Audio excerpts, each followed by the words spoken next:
Hey, what's going on? This is Alan from Luxury Exotic Customs and Replicas LLC.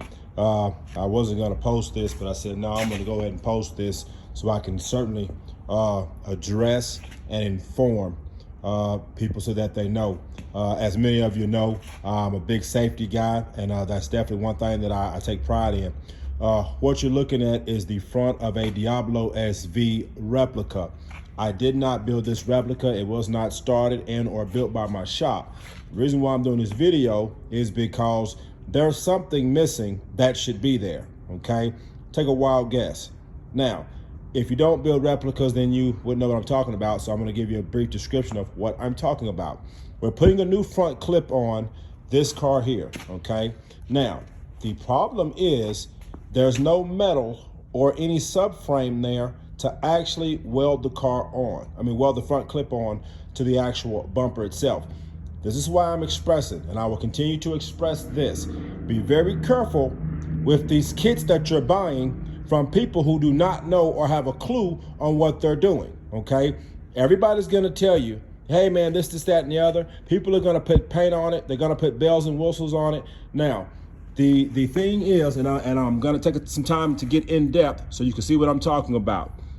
These two little, well, first on my fingers, these two little, I don't even want to call them angle iron. They're just little round rods, okay? That's what the previous clip was attached to. Now, there should be a piece of metal that goes all the way across. That's not metal. That's actually a bracket that's holding on the radiator. There's another thing I'm going to tell you guys as far as you people that want to, build your own replica, do things yourself. This is the wrong way to put your front radiator if you do use a Fierro donor, okay? And you leave the radiator in the front. Now, we will move them to the back and we'll put them in different places. And then sometimes we do leave them in the front. Now, as you can see, the radiator is almost parallel to the ground, okay? That's not enough of an angle to do anything. At the same time, as you can see, it's pretty much almost horizontal to the ground. Now, when you have in the radiator cap, it's right here. I have to show you guys this, otherwise you wouldn't believe me. But you see the radiator cap. Now this is the ground, okay?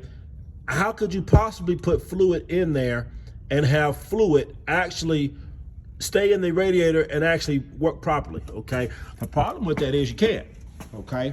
That's gonna cause a heating problem. Now, for those that don't know, back in the day, Fierros had they had an issue with catching fire. They would overheat, catch fire, have some wiring issues, catch fire, things of that nature. Now, you can do this, but you must leave that radiator. Let me grab this wrench so I can show you. Your radiator wants to be at least about a 45, okay? So when you go to put it in your frame, you want to have at least about a 45. What you should do and see, like even on some of the other cars, your radiator cap should be right here, okay? Radiator, and then you actually have your bucket that sets in for your front trunk, okay? We didn't build this car from the ground up, but we are correcting it and we are gonna fix it. One thing that we will have an issue with we'll have to cut the whole car up is to redo the radiator, okay? Now, these 4 little bolts here, that's what's holding your radiator and the actual front frame. Another problem I have is this right here. If you guys look,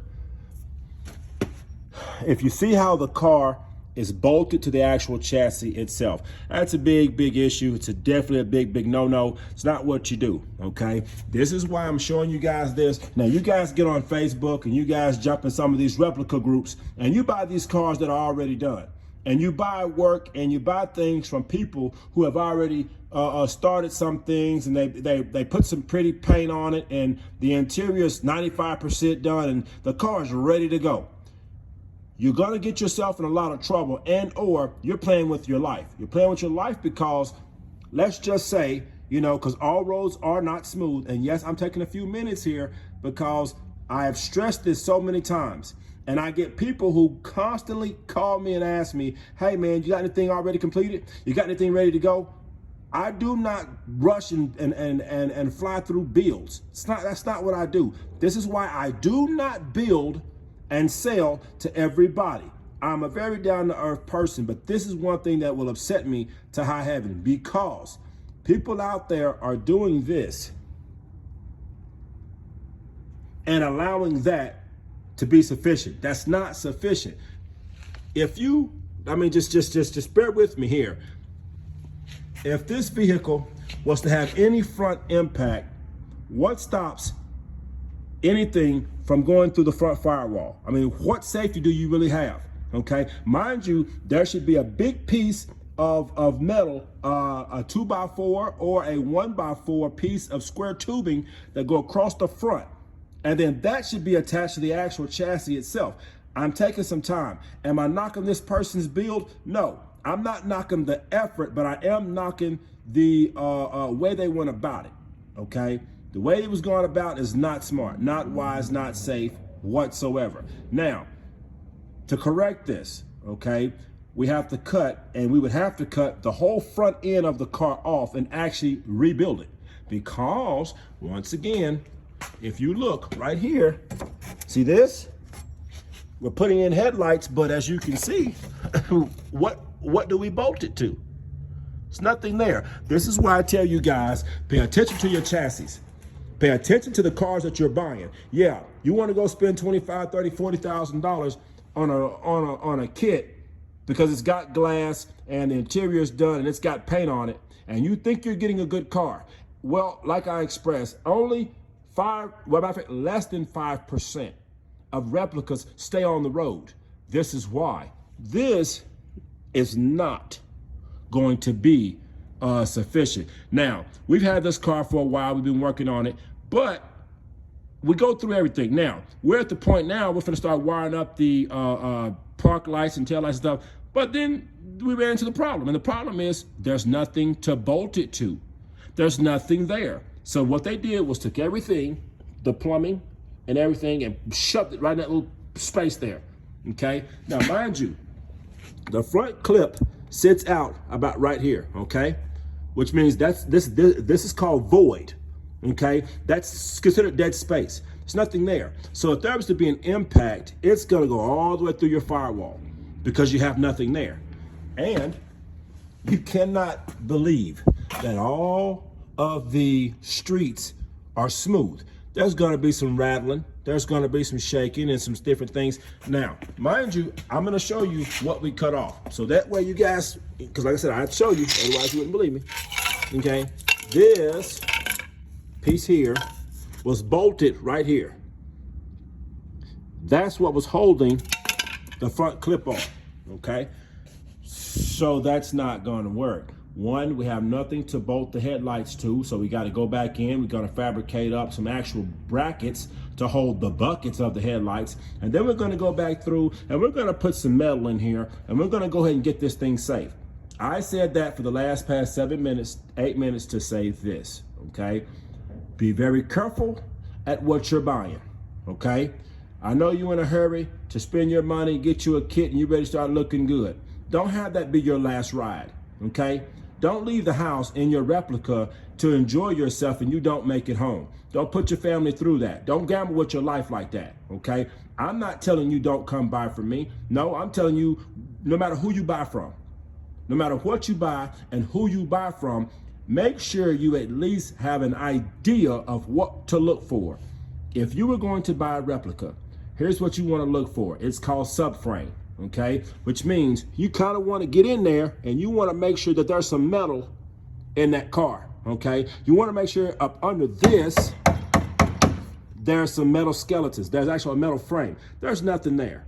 There's nothing there. This is not sufficient, not acceptable, okay? What I was hoping was there was at least something to mount to.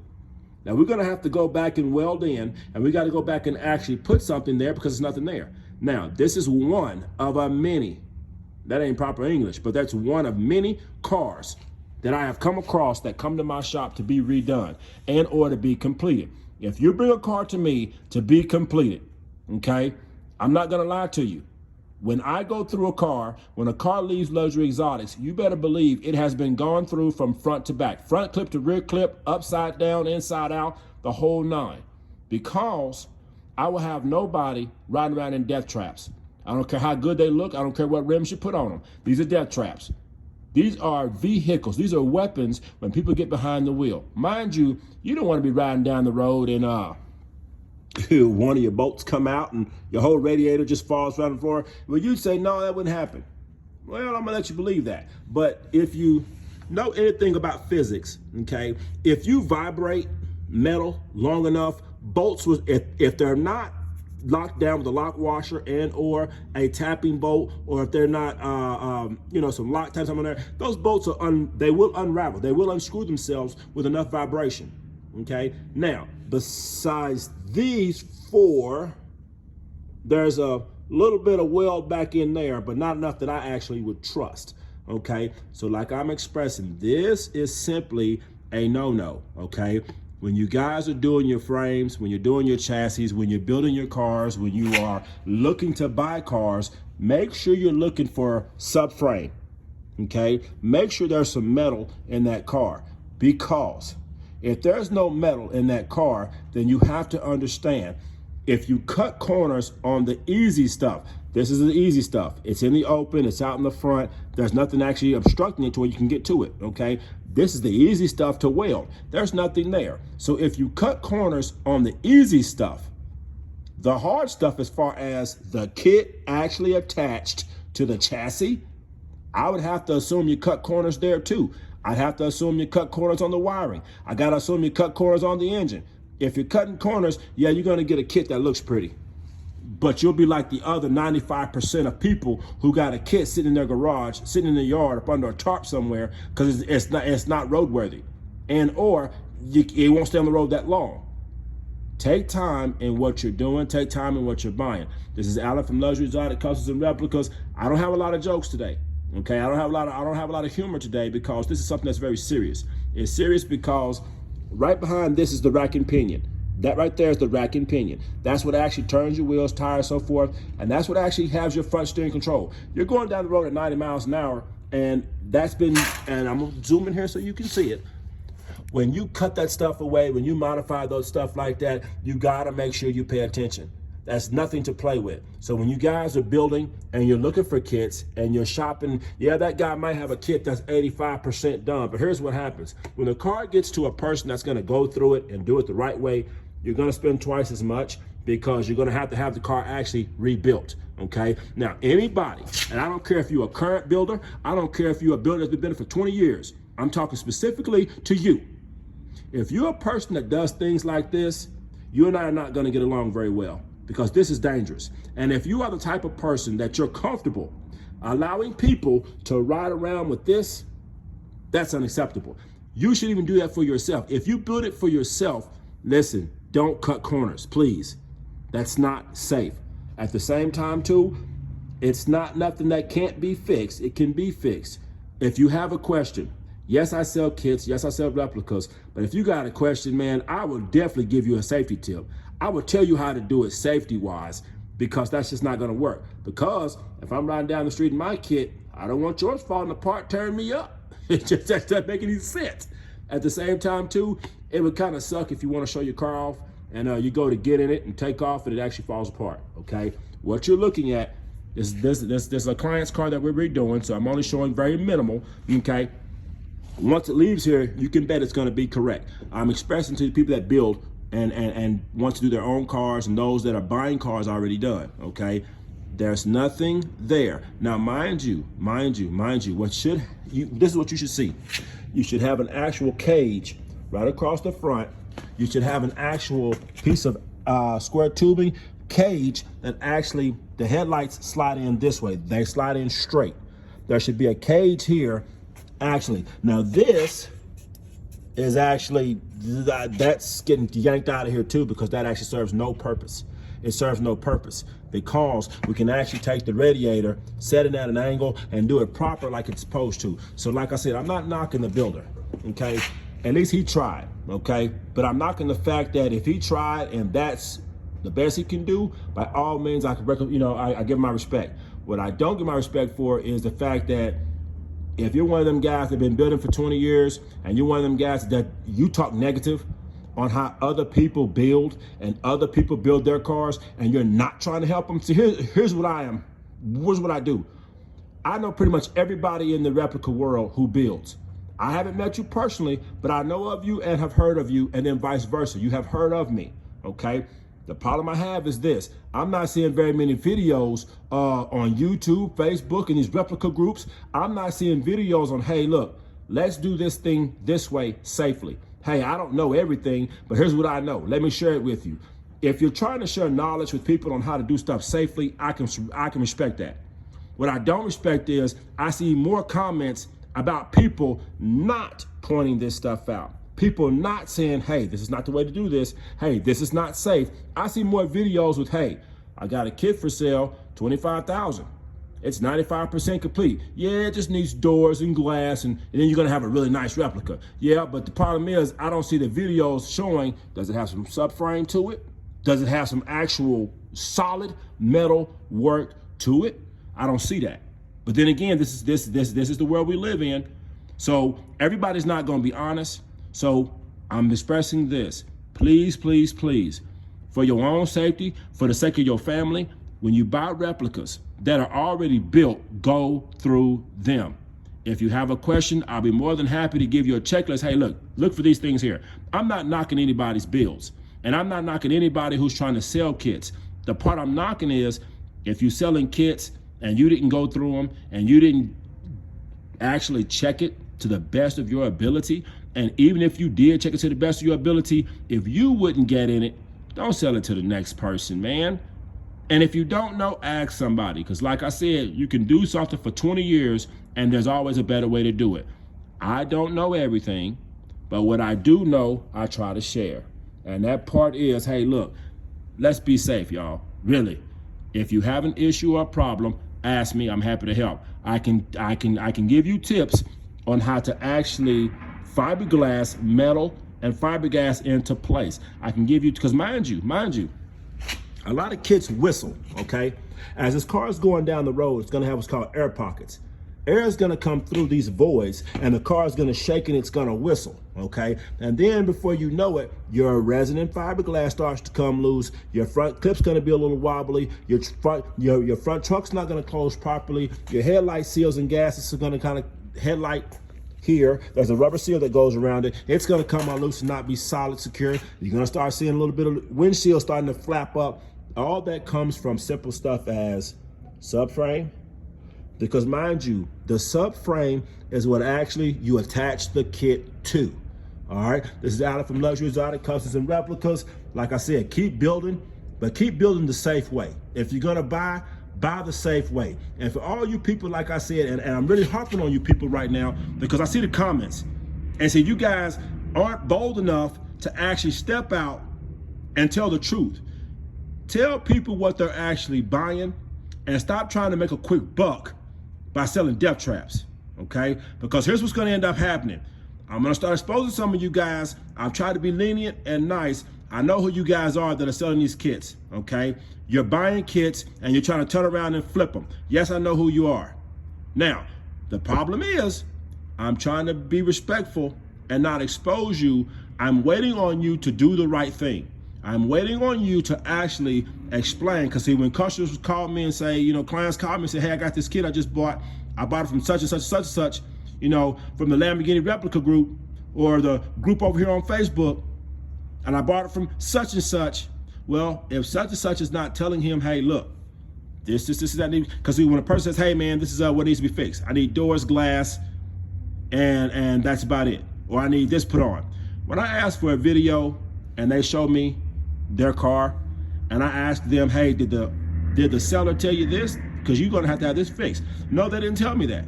Well, no, they didn't tell me that. You're the person I'm talking to, and it's a couple of you out there, so keep it up. And I'm gonna expose you. Because see, me, I have no problem coming out from behind the camera and getting in front of the camera and pointing out and exposing you for doing your dirt, okay?